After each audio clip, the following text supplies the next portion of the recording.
Tapping కేసులో సంచలన విషయాలు వెలుగులోకి వస్తున్నాయి. ట్యాపింగ్ లో భారీగా ఆస్తులు కూడబెట్టుకున్నట్టుగా అధికారులు ఆ విలాసాలన్నింటినీ కూడా ఆ డబ్బుతో అనుభవిస్తున్నట్లుగా కూడా గుర్తించారు విచారణలో. మరిన్ని వివరాలు మా క్రైమ్ ప్రతినిధి ప్రవీణ్ అడిగి తెలుసుకుందాం. ప్రవీణ్, ఫోన్ ట్యాపింగ్ కేసులో ఇప్పటికే ప్రణీత్ రావుతో పాటు ఇద్దరు అడిషనల్ ఎస్పీలు ఇద్దరిని కూడా విచారణ జరిపి రిమాండ్ కూడా తరలించారు. మరోసారి కస్టడీ కోరుతూ కూడా నాంపల్లి కోర్టులో ఇప్పటికే పంజగుట్ట పోలీసులు కూడా కస్టడీ పిటిషన్ దాఖలు చేశారు. వారం రోజుల పాటు తమ కస్టడీకి ఇవ్వాలంటూ కూడా పోలీసులు వేసినటువంటి కస్టడీ పిటిషన్లో కూడా పేర్కోవడం జరిగింది. పిటిషన్లో మరో కీలకమైనటువంటి అంశాలు పేర్కొన్నారు.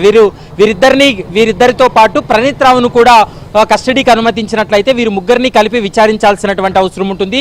ఈ కేసులో ఉన్నతాధికారుల పాత్ర కావచ్చు, ఇతరత్ర రాజకీయ నేతల పాత్రకు సంబంధించి కూడా పూర్తి స్థాయిలో విచారణ జరపాల్సినటువంటి అవసరం ఉంటుంది అనేటువంటి అంశాన్ని కస్టడీ పిటిషన్లు కూడా పేర్కోవడం జరిగింది. దీంతో నాంపల్లి కోర్టు వ్యక్తిగతంగా జ్యుడిషియల్ రిమాండ్లో ఉన్నటువంటి అడిషనల్ ఎస్పీలు తిరుపతన్నకు నోటీసులు కూడా జారీ చేశారు. అయితే ఈరోజు మధ్యాహ్నం తర్వాత కౌంటర్ దాఖలు చేసేందుకు నిందితుల తరపు న్యాయవాదులు అయితే మాత్రం సిద్ధమయ్యారని చెప్పుకోవచ్చు. ఎందుకంటే 24 గంటల పాటు ఇప్పటికే ఇద్దరు అడిషనల్ ఎస్పీలను కూడా క్వశ్చన్ చేసి వాళ్ళ స్టేట్మెంట్ రికార్డ్ చేసిన తర్వాత రిమాండ్ కూడా తరలించారు. అయితే మరోసారి కస్టడీకి అనుమతించినట్లయితే మరికొన్ని అంశాలు బయటపడతాయి కాబట్టి ముగ్గురిని కూడా ఇటు ప్రణీత్ రావును కూడా మరోసారి కస్టడీకి ఇవ్వాలంటూ కూడా అందులో పేర్కోవడం జరిగింది. కాబట్టి ఈరోజు నిందితుల తరపు న్యాయవాదులు కౌంటర్ దాఖలు చేసిన తర్వాత ఇరు వాదనలు విన్నటువంటి కోర్టు ఎలాంటి నిర్ణయం తీసుకోబోతుందనేది మాత్రం చూడాల్సినటువంటి అవసరం ఉంటుంది. మరోవైపు ఇప్పటి వరకు అరెస్ట్ అయినటువంటి ముగ్గురు నిందితులు కూడా వాళ్ళ ఆస్తులకు సంబంధించి కూడా ఒకవైపు ఏసీబీ నజరు పెట్టిందని చెప్పుకోవచ్చు.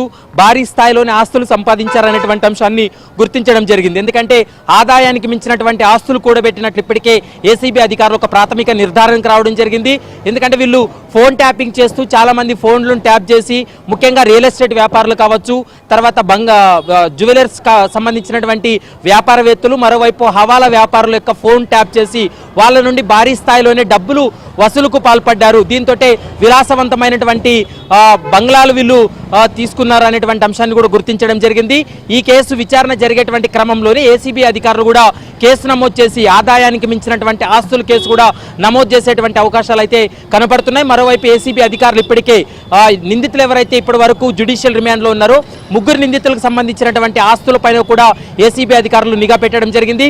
మరోవైపు ఇద్దరు బీఆర్ఎస్కి సంబంధించినటువంటి నేతల పాత్ర కూడా చాలా కీలకంగా ఉందనేది ప్రస్తుతం పంజగుట్ట పోలీసులు అనుమానం వ్యక్తం చేస్తున్నారు. కాబట్టి వీరి ముగ్గురిని మరోసారి విచారణ జరిపితే అసలు వాస్తవాలు బయటపడతాయనేది కూడా పోలీసులు భావిస్తున్నారు. మరి ఈరోజు మధ్యాహ్నం తర్వాత కోర్టు ఎలాంటి నిర్ణయం తీసుకోబోతుంది, వారం రోజుల కస్టడీకి అనుమతిస్తుందా లేదా అనేటువంటి అంశానికి సంబంధించి మధ్యాహ్నం తర్వాత ఒక క్లారిటీ వచ్చేటువంటి అవకాశం అయితే కనపడుతుంది. ఇద్దరు అడిషనల్ ఎస్పీలకి కూడా వ్యక్తిగతంగా నోటీసులు ఇచ్చారు కాబట్టి ఆ నోటీసుల పైన కౌంటర్ దాఖలు చేసేందుకు తాము సిద్ధంగా ఉన్నామనేది వారి తలపు న్యాయవాదులు కూడా స్పష్టంగా చెప్తున్నారు. కౌంటర్లు పరిశీలించిన తర్వాత వీళ్ళు పోలీసులు వారం రోజులు కస్టడీకి అడిగారు కాబట్టి ఎన్ని రోజుల పాటు కస్టడీకి అనుమతిస్తుంది, నిజంగా ఇస్తుందా లేదా అనేది మాత్రం మధ్యాహ్నం తర్వాత ఒక క్లారిటీ వచ్చే అవకాశం అయితే కనపడుతుంది.